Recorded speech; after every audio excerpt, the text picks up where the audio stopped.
Welcome back to Fleshing It Out with Samantha Spittle. This month we are tackling the shame trigger of trauma. And of course, this is something we are just scratching the surface and having some conversations to normalize things that are often unspeakable. And so because this is so serious and can be so heavy, I encourage you to seek out professional resources. You can check our VIP page for coaches and, of course, therapists and other forms of safe support. Today on the podcast, I'm joined by Phil Goldstein, author and poet of the book, How to Bury a Boy at Sea. I'm extremely grateful for Phil not only writing his book, but coming on the podcast to talk about something extremely personal, but also extremely important. And I truly believe that everyone needs to have more open conversations about childhood sexual abuse because the numbers are staggering. And if it has not affected you, I guarantee it's affected someone you love. And being able to talk about it, I think, is really important.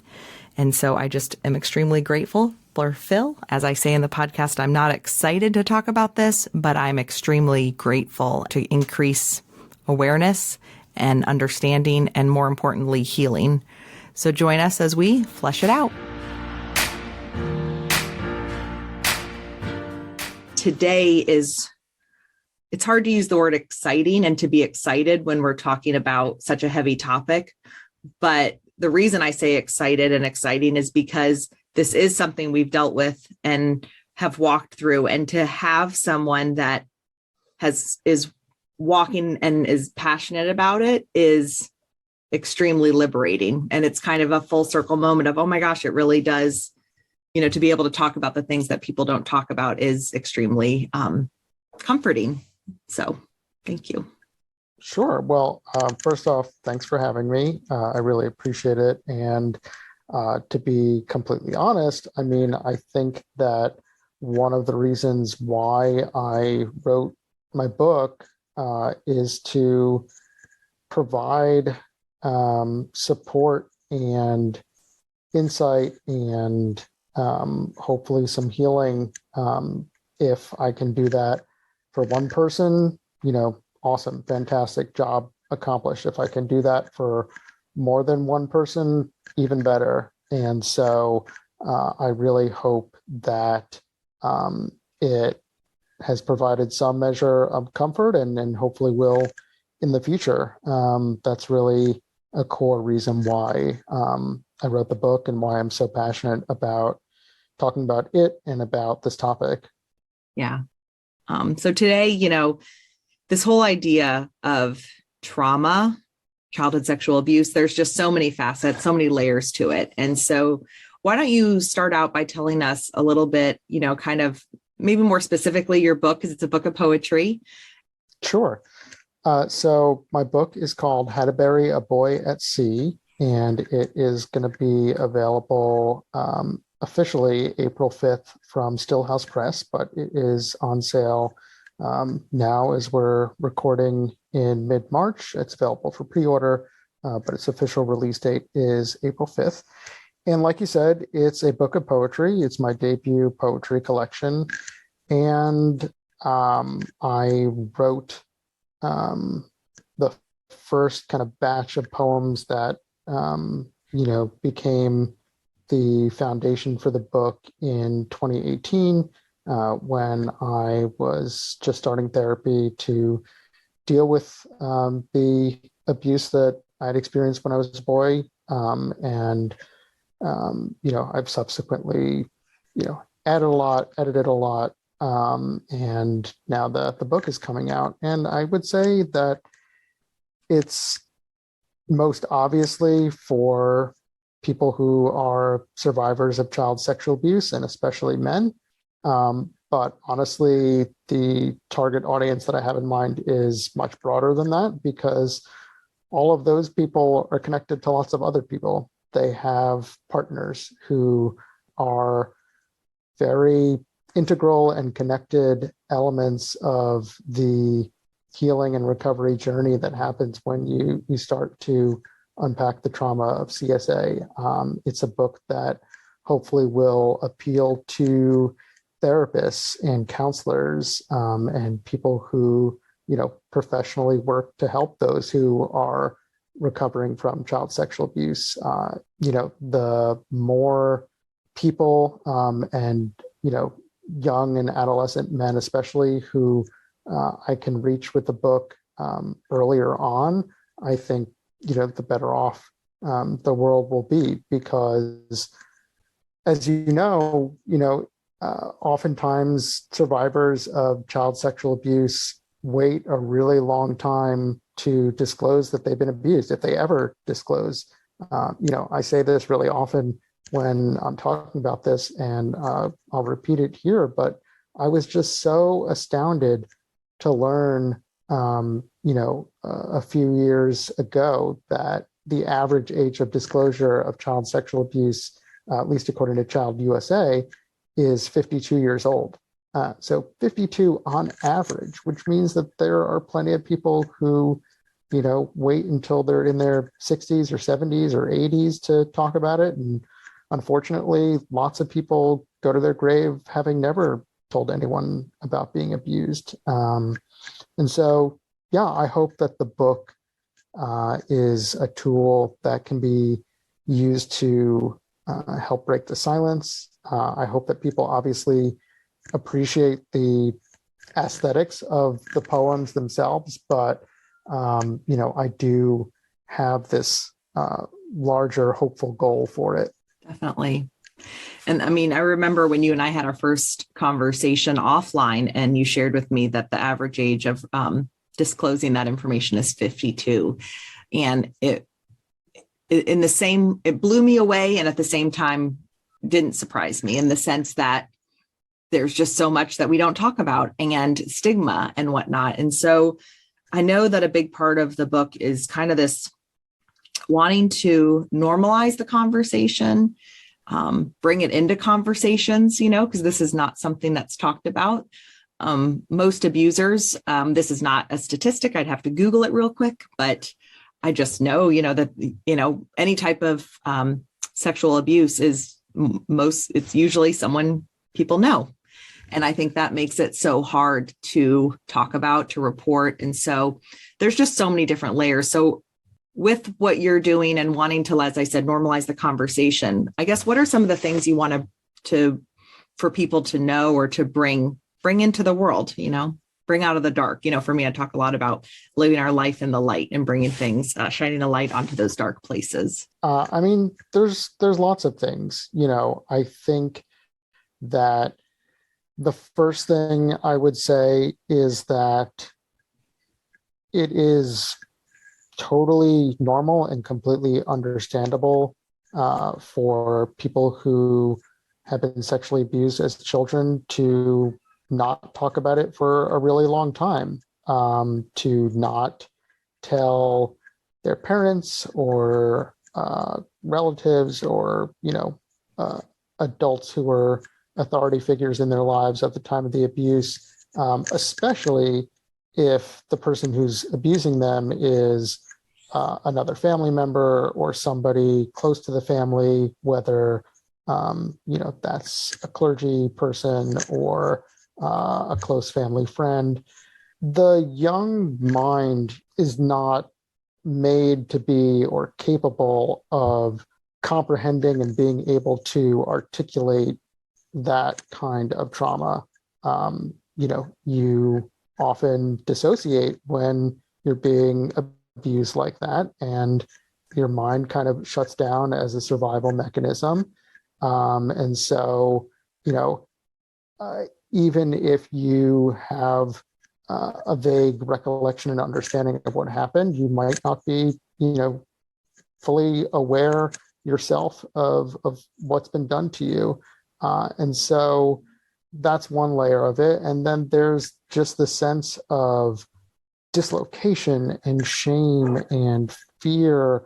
And there are all kinds of factors that play into that, and vary from person to person and situation to situation. But you add all of it up and you get a child who's been traumatized, who doesn't have the emotional wherewithal or vocabulary to articulate what's happened to them, who is very fearful of disclosing, fearful that they're going to be harmed potentially by the person who's abused them, fearful that they're going to be blamed or shamed for what's happened to them. And, I think that those are really powerful inhibiting factors, no matter who's been abused. And then for men in particular, I do think that because of the way that our society, certainly in the United States and in lots of in lots of countries, honestly, all over the world. It's not really, to me, an East or a West thing. There's this pervasive idea of what masculinity means, and it's all centered around this idea of being strong and fighting and being aggressive and not taking shit from anybody and not letting anything bad happen to you or the people around you. And so, if you are a boy who's been sexually abused, your experience runs completely counter to that because someone did harm you, did take advantage of you, and you were not in a position to consent to what was being done to you, and you were not in a position to really fight back. And so, as you grow up in a society where there's this idea of what it means to be a real man that's, coming at you from your family, from culture, from your friends, from movies and TV, from books, why would you want to, sort of mark yourself as other, especially if you're somebody who was prepubescent or going through puberty while you've been abused? It's a really vulnerable time in general, regardless of whether or not you've been abused. And so layering that on is just another added difficulty. And so I think that stigma is unfortunately still really pervasive, and it inhibits a lot of people from coming forward, and men in particular. Yeah. And you bring up a really good point about, the masculinity or the perception and whatnot. And as you were talking, it made me think of a couple things, which is one, there's the numbers, of how many statistically, but we're, and I'm not sure if it's 1 in 6 or whatnot, because yours was, I think, 1 in 10 or 12 when we were talking, and we had read somewhere 1 in 6, but either way, it's underreported. I mean, I'm confident. I'm not a scientist, but I am very confident that it's underreported. And I'm wondering, and so I just would love to get your take on this from the, stories I've heard and, witnessed and, just have been able to know. I think that what makes childhood sexual abuse so complicated is that it doesn't look like, for example, like rape in a movie. There's so much manipulation and predatory behavior, So if you, I'd love to have your thoughts on that, kind of how that plays into all of it for people. Because I guess the point is, it's like, I think how many people don't know that they were victims of sexual abuse is kind of, I guess, what I'm processing through in my head right now. Sure. I mean, lots. I don't have an exact statistic to pull up to mind either, but I do completely agree that whether it's 1 in 6 or 1 in 13 boys, I think that's an underreporting. I think that because sexual abuse can take so many different forms, and there's so many different gradations, it's hard to, until some time has passed often, to look back and realize, wow, that was abuse. And, I think it's important to note that child sexual abuse, again, it covers a really wide range of contact and activities. It's not just, rape or fondling or, forced oral sex or forced masturbation. It could be things like showing a child pornography that, they are way too young to be exposed to and can't really consent to be seeing. In addition to being molested by my older brother, that's something that happened to me when I was like 9 or 10, or 11. And I think that it's really important to get away from these kind of black and white notions of this is what abuse looks like, or, well, if it wasn't rape, how bad could it have been? And these really kind of harmful stereotypes, misperceptions, I'm not sure what the right word is, for understanding not only what child sexual abuse is, but what trauma is and how trauma, affects a child. I think it's really important to note that, yes, there are often visible signs of trauma responses in children, things like being withdrawn, not doing well in school, lashing out, doing drugs. And, obviously those self-destructive behaviors can continue into adolescence and adulthood. But there are plenty of other trauma responses that look nothing like that. It could be a feeling like, for me, like you have to be perfect, like you have to pretend like nothing is wrong because you're worried about slipping up and then people finding out, or feeling like you need to be a people pleaser and please everybody because you're worried, like you were with your abuser, that if you don't please them and do what they want you to do, something bad is going to happen to you. These trauma responses get wired into your nervous system and your brain when you are, a young person who's been abused or been through trauma, and it then ripples out into your life. I'm not a medical doctor or a therapist or an expert in CPTSD, but I have been through a lot of therapy, and I know enough to know that there are such a wide range of responses to trauma, and unfortunately, not all of them are going to be visible or sort of fit into the kind of obvious rubric of, oh yeah, this is somebody who, has been through trauma. I can tell because, they are withdrawn or engaged in X, Y, or Z self-destructive behaviors. I think there's so many responses to trauma, as you said. It could be overcompensating or under. It's like there's no exact path that you could label that. So you talk about, with effects of trauma. And so with your story, you talk a lot in the book, about your experience and then also the support of your wife and how she helped walk through that. So what would you say, for people listening? I think that, as you said, your book, your story is for people. And the reason I also want to share it, it's for, for survivors to help with their healing.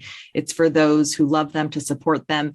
And statistically, no matter what it is, I guarantee everyone listening knows someone who was affected by childhood sexual abuse, unfortunately. And so that being said, what are ways that your wife supported you so that if someone listening, walks through this, and like I said, chances are you might not know that this is part of your partner's story because it's so tragic and underreported. So, she has supported me in so many ways, every way. She is honestly the one who first really pushed me to seek therapy, not knowing that I had been abused. We were having a lot of issues in our relationship related to sex and intimacy. And she was like, look, you need to talk to somebody and figure this out. Otherwise, I don't know what's going to happen to us as a couple. And I was really scared of losing her and motivated to try and figure it out. And, that's honestly when I first started coming to terms and, filling out on a form for a therapist that I had been abused and eventually started talking about it. She was incredibly supportive in the immediate aftermath of me telling her about it. Just, reading books and reading articles and trying to find out everything that she could about incest and trauma and child sexual abuse and what she could do as a partner to help. She has been incredibly patient, unbelievably so, and I will be forever grateful for that. Patient in terms of me working through things, in terms of things related to our sex life going up and down. Yeah, I would not be here. I don't think that the book would be here without her. She really encouraged me to think about collecting poems into something that could be a book. She has been my staunchest defender and my partner, my ally. I can't really put into words how supportive and tremendous she's been. And, it's somebody asked me recently when I was talking about this, did it get worse before it got better after you disclosed the abuse to her? And the answer is yes. Things unfortunately got a lot worse because the messy process of dealing with the abuse and the aftermath and my family's response to me disclosing it to them was really kind of all consuming for, quite a while. I would say a year and a half to 2 years after I first told her. And so, I don't want to sugarcoat it for anybody who is listening to this, who's going through this or may someday go through this. Like, it's really shitty. I was going to say it's really hard. Really hard. It's really hard. I completely agree with that. It's really hard for everybody. And I just want to say it's really hard for everybody in the sense that it's hard for the person who's been abused. It's hard for their partner. It's hard for their family, who likely had no knowledge of the abuse when it was going on and not until it was disclosed to them. So it's hard for everybody. I think that it's about what you do and how you respond after you break the silence and come to terms with it. And some people, unfortunately, deal with that in better and more productive ways than others. We can get into this, but I will just say that Jenny, my wife, has been so incredibly tremendous and supportive, and without her love and support, I would not be in the place that I am today.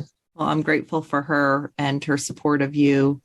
And I really appreciate you commenting on how hard it is, because I think that one reason with shame, what shame tells us, no matter what the topic is it says you are better off keeping this part of you hidden. Your life will be better if you do not expose this truth. And I think that, sexual abuse is huge in that. And, whether it's because it gets you, as you mentioned earlier, you dissociate or you don't realize what it was, but tackling it, it's really, really hard. But I think you're here, and and just in my own life, been walking it out. Even though it's really hard, it's also really worth it. And I can say that from my position, being in a supportive role, and especially being how much trauma has come from all of it. It's almost like when there's an explosion, and the rumbles get hit, there's a lot of shrapnel, I think, with a lot of things, but still to say it's worth it. So I'd love for you to speak on that, because even though it's really hard, it's really worth it too. I couldn't agree more. I think that confronting this and reckoning with it and dealing with not just what happened, but the aftermath of me speaking about it has been, probably will be the hardest thing that I ever do in my life. But I can't imagine my life or a world in which I continue to remain silent. I was talking online a little bit ago with a gentleman who bought my book. He lives in the UK, and he was telling me that um, he himself was also abused sexually as a boy, and has told his wife and his best friend and no one else yet. And he's in his late 50s. And I just can't imagine going another 20 or 30 years having this inside of me and not telling anybody. I have grown so much as a person, as a writer, since I disclosed. My relationship with my partner has improved. My relationship to sex has improved. My relationship to myself has improved. And again, I'm not saying it's all, rainbows and unicorns and butterflies, because it's not. Things can still be really tough sometimes, in a lot of ways, in terms of my personality and how I am. I think that sometimes I'm forgetful and not all there, and sometimes I'm thinking too much about myself, and sometimes I'm not listening well enough. But I definitely think that I'm a better person. I'm a better partner for having talked about this and gotten it off my chest. Definitely. To recap a few things that I heard. So, for people listening, if they are supporting someone walking through that, and as I said, you never know when you are going to be in this position, because this is not something, that you know about, and whether it's this crisis or any crisis. And so you actually said it in one of your poems. And I've talked a lot about this just because sharing your story, said, "I'm so sorry that happened to you. Thank you for trusting me with that information." That's in your "This Is My Story" poem. And I think that for me is like the first step for when someone shares some really heavy stuff, is just acknowledging the heaviness of it, and the trust that someone places in you. And you also mentioned her reading books and trying to educate herself on it. I think, for me personally, that was really, really helpful, because there's just so much to it. And so trying to understand as much as you can, I think, is a great resource. Mm-hmm. Some of the books that I know that she read were like Healing the Incest Wound. That's obviously particular to incest. But there are a lot of great books, for men specifically, like Abused Boys and Beyond Betrayal. But there's just there's a whole wealth of books and knowledge out there. The Body Keeps the Score. There's a new memoir that just came out that I haven't read yet, but want to, called What My Bones Know, and it's about CPTSD. So, all kinds of resources out there. Definitely. That's one thing I've said is, you aren't the first person that this has happened to. Whoever is listening, that this could be part of their life. And that's unfortunate, but the plus side is that there's resources available, so you don't have to walk this road alone.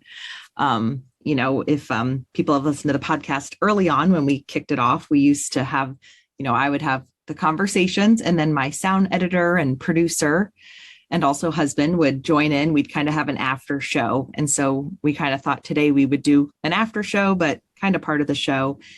So Jeremy, why don't you introduce yourself? Hi, Phil. Hey, Jeremy. I know we met just, half an hour or so ago, but it's good to finally just see you, meet you. I also read your book, which was beautiful. Thank you. I mean, thank you for writing it. first of all, because it is an important conversation to bring up.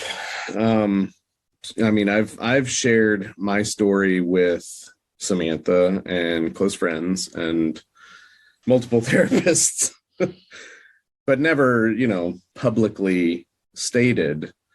I've been a little apprehensive about it. We're still in that wound, But they say to share from a scar, not a wound. And I think that one reason we were, I was very grateful, as I said in the beginning of the podcast, is that, this is something for a few years you've been walking through. And it's funny because you said it was about 1.5 2 years, and we're at about 2.5 years. And it's something that when you go through something and it's such a big part of your life, it hits so deep. And then especially the irony of like having this podcast started before any of this other stuff came about. It's been something that we've both felt called to want to speak on, but not knowing the right time and whatnot. So we're kind of in that, I guess you'd call it the messy middle, where I'd say we're on the downhill slope of the hill. So thank you for being a part of our journey of kind of navigating this. So sure. I mean, and I think that another thing to convey to your listeners, and that I'm sure both of you know, is that, the healing journey is not a linear progression or path. And there's lots of ups and downs and, sliding backward and 2 steps forward, 1 step back. And, hopefully, obviously, over time, there's a progression toward healing and then, post-traumatic growth. But it's not a easy or straight path. And so I think it's important to emphasize that and to give both of yourselves, some grace when it comes to, that journey. It's not easy. As we said, it's really fucking hard. And anybody that's kind of will be going through the same or similar journey are going through it now, that is important to understand, that nobody's experience is exactly like anybody else's, and nobody's journey is exactly like anybody else's. So 100%. Yeah. It's funny, just your story and my story are very similar. I was sexually abused as a child around the same age by my older brother. Came to terms with it a little bit later in life, but better late than never, I think. Mm-hmm. For sure. And so just reading your book was cathartic. There were some poems that I could really, really feel the anger. I know that anger, that I don't know if the poems came from a place of anger, but at least they brought that feeling up in me. There were a lot of feelings that your poetry brought up in me, which I think is really important. There's an aspect to the journey that I've gone through of being able to name feelings. No, I a lot of what you're saying, really resonates with me. I think that I also consciously or unconsciously was in a position where I couldn't feel my feelings, or felt like I couldn't express how I was actually feeling for fear of what would happen to me, or fear of the reaction from my parents. And, after I told them, they said, of course we wouldn't have, done anything. Of course we would have supported you. And unfortunately, they weren't super supportive of me as an adult after I disclosed. They didn't really want to delve into the past and how and why this happened and what was going on in our family while the abuse was happening. But I think that it's kind of besides the point, which is I, as a child, felt like I couldn't tell them. And isn't that in and of itself worth exploring. Why was it that I felt like I couldn't? And, I don't think that they wanted to touch those things because it would have been too messy to open up that can of worms. Yeah. That's definitely, one of the joys of writing it, is to see which poems resonate with people. Well, even just the title of the book, How to Bury a Boy at Sea, without even having read the book, and I know that's the last poem in the book, which I really enjoyed that poem, but just the title itself, I remember after having brought all this stuff up in therapy and starting to dig into my trauma and everything, I had a dream, and I remember it still because I saw you had that one pulled up called Luggage. Mhm. But I was in the middle of a body of water. There's a lake, I think. And I was carrying luggage, and the luggage just pulled me down, way down into the lake. And that's when I woke up because I didn't want to drown. Mm. But I remember waking up and thinking about it, and there was some meaning around that dream of just I've been drowning with this baggage for such a long time. And you and Samantha were talking earlier about how important it is to try to get that average age of 52 down some.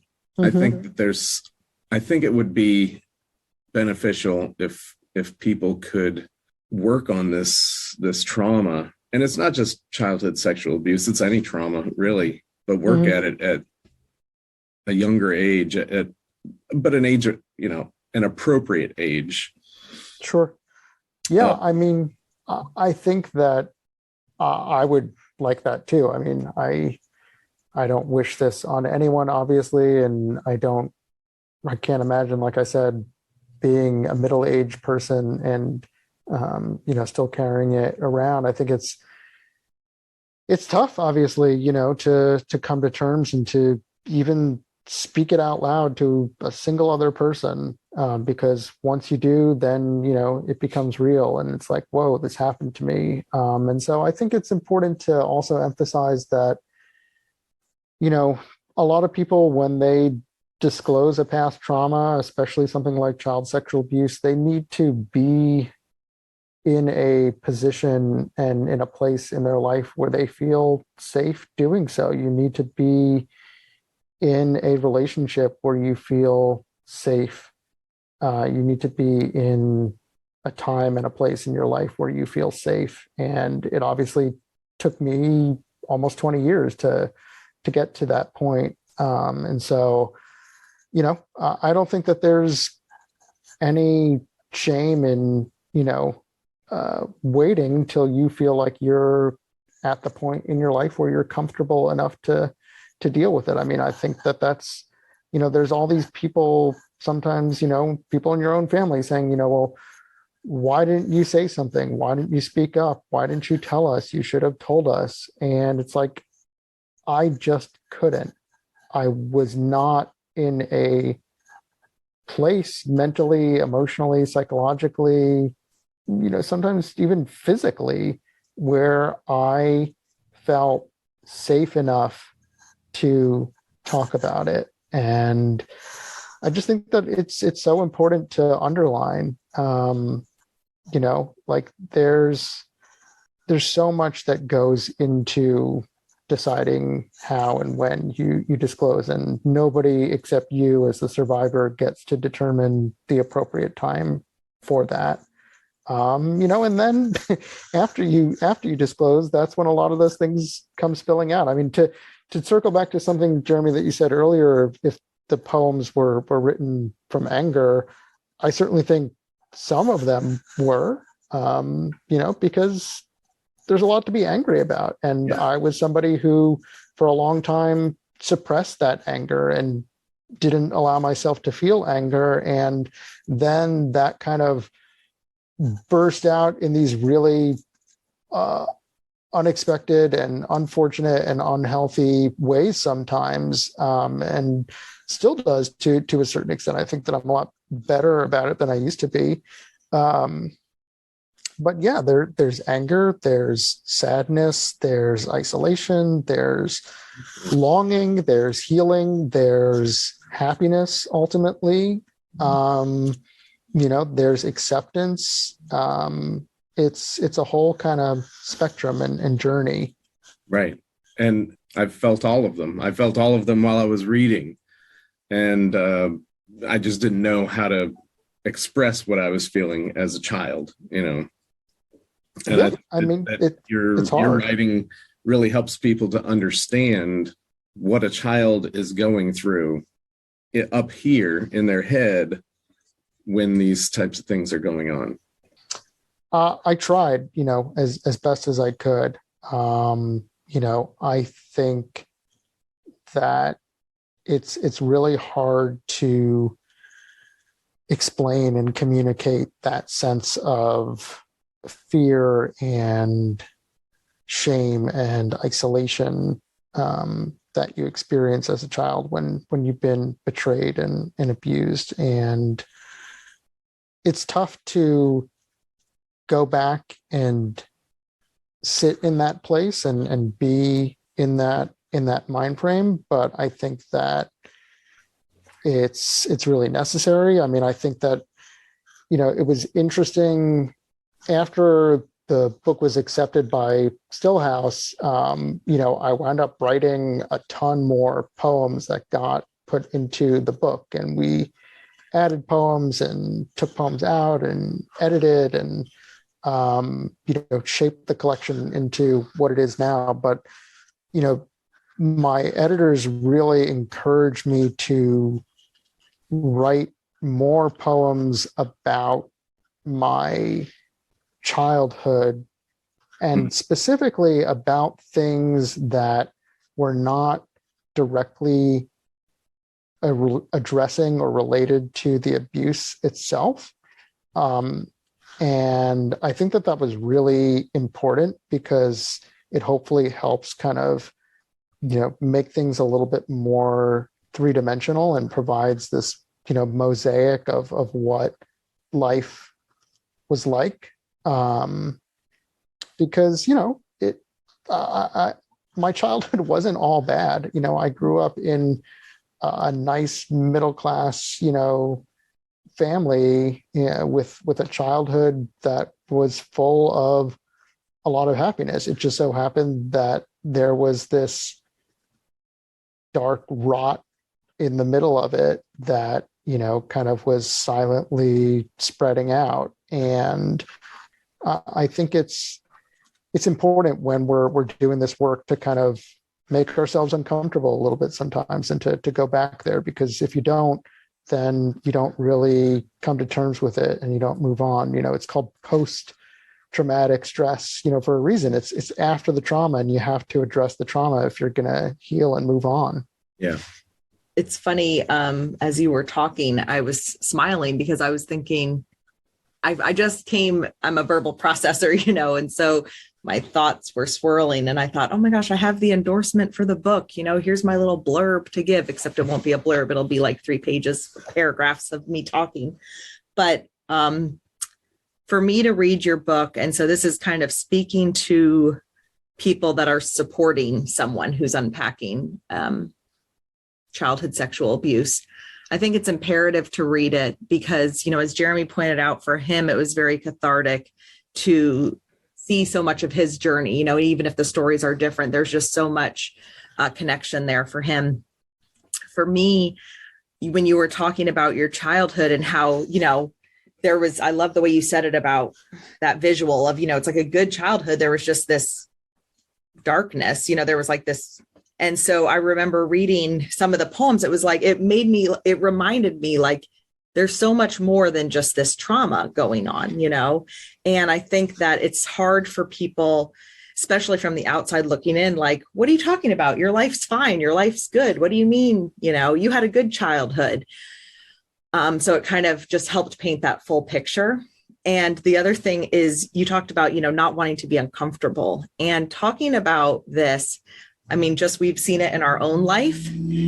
There's a desire to not only sweep it under the rug, but to address it and keep it very clinical it wasn't that big of a deal. I mean, you could insert lots of, in my opinion, excuses, but it keeps it very far. And there's certain words, and I apologize if this is triggering, but I remember reading a few of your poems and, even just words like semen, ejaculation, those kind of things. It makes, my first thought is, oh, that makes me uncomfortable.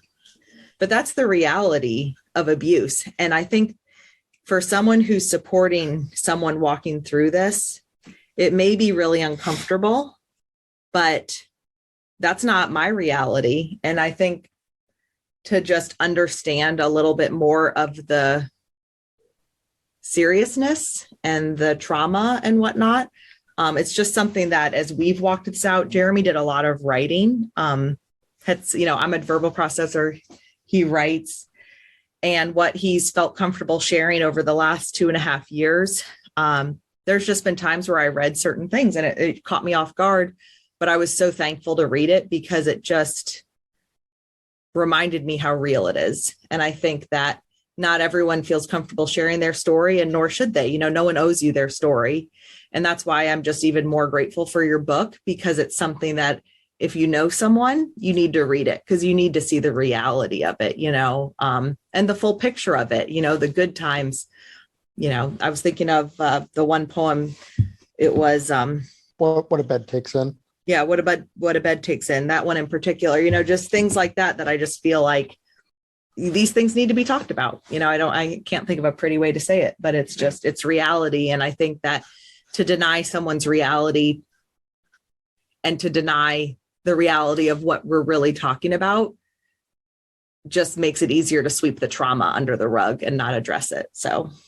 Sure. Yeah. I mean, I completely agree. I think that you have to confront these things head on, even if it makes you uncomfortable. I mean, that's the whole point, is that of course it makes you uncomfortable. Why wouldn't it? It totally should. Good. Yeah. But that's the whole point, is that, you look at it in the face, you address it, and you try to reckon with it. You come to terms with it. You try to understand as best as you can, what happened, why it happened. And the answers that you come up with are probably not going to be perfect or complete. But you try to do the best you can. And I think that is the bravest thing that any survivor or any person who's gone through a trauma can do, is to try to make sense of it after it's happened. I've been called by my brother a coward for not sort of talking about it with him man to man, and for going public about things. I don't accept that label. I think that it's cowardly not to address it. It's cowardly not to talk about it publicly. It's cowardly not to confront these things head on and name them, and not shy away from talking about exactly what it is that happened. That's how I see it. And a lot of these things are very sort of connected to whatever the family system's dynamic was, if it happened within a family. And early on, I remember my therapist saying something to me like, and she's somebody who's done this kind of trauma work for 20 plus years. So I think that, she knows of where she speaks. And she said, basically in her experience, when child sexual abuse has happened within a family, there's one of two routes that it can take typically when the person who's been abused decides to disclose that the abuse happened. Either everybody sort of like gets together in a room and you work through it and you deal with it together as a family and it's not swept under the rug, or the person who's been abused and their family kind of go separate ways. And unfortunately, that's the latter scenario is kind of where I am right now with my parents, and it's tough. Look, I'm not trying to downplay it or say that it's easy to come to terms with this, especially if it's within a family, because it's not easy on anybody. But I think that the overriding concern should be for the person who was abused, because they didn't have the support and the love and the attention that they needed as a child. And yes, now they're seeking it as an adult and they're not a child anymore, but they still need that. And when you don't get that after you've disclosed this really horrific trauma, it only serves to compound things and really make you feel even more alone and feel like, wow, did I do something wrong by disclosing this? Because I'm getting all this kind of negative reaction. Yeah. Well, Phil, thank you so much. I feel like we just cracked the surface, so we might have to have you back if you're willing to come back another time.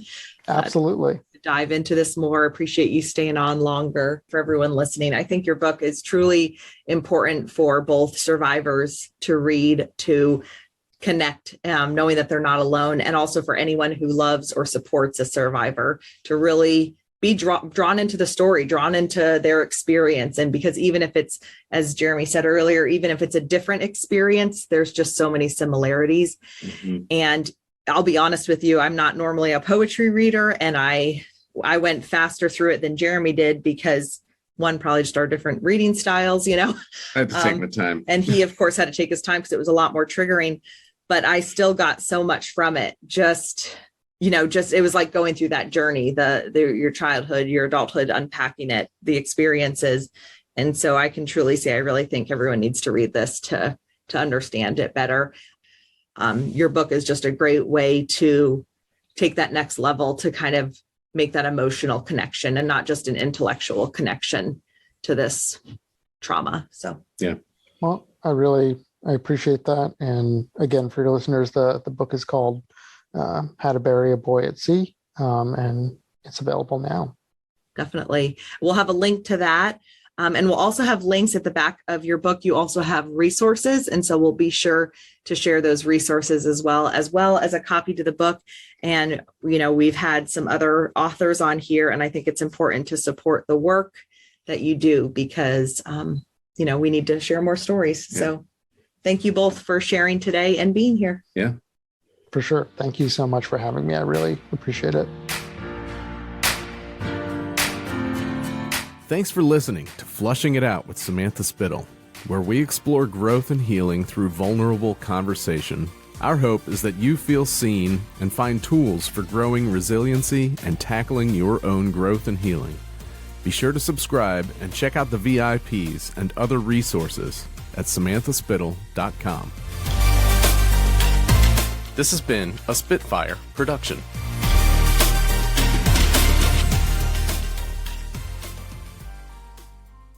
That was the greatest thing I've ever heard.